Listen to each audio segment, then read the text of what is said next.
Uma hora aprende. Não precisa ter medo não. Caiu, ralou, levantou e vai de novo.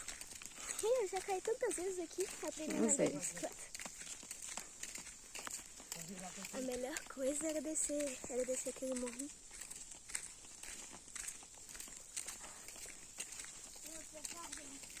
Vamos, sem medo. Não é melhor não? Não, ela me machuca. Sem chinelo. Vamos, sem medo. Eu tô com medo. Tá não? Eu consigo sem chinelo, gente.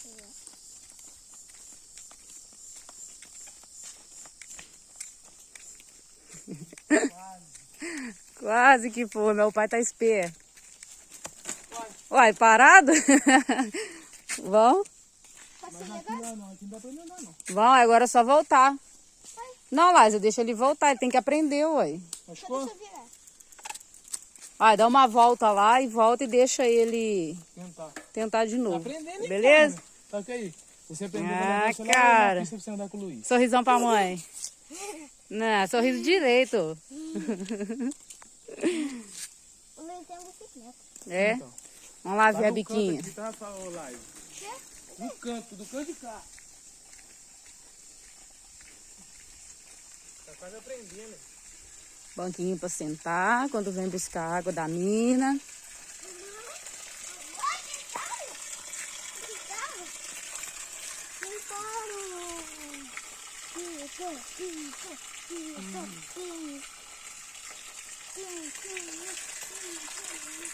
A água pros animais.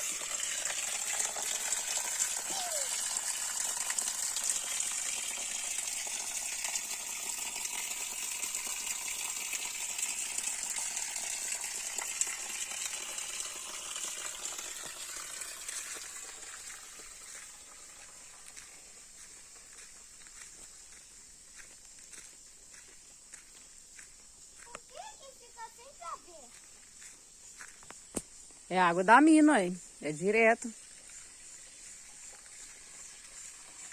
Só a época da seca que ela cai bem pouquinho, mas não para também não.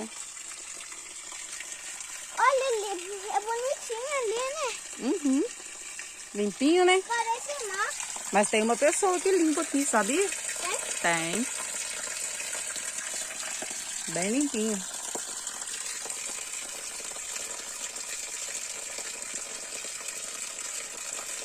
Não dá pra ficar longe assim. Preocupa não. Tá bom, pai, já deu o nosso som. Vive aqui.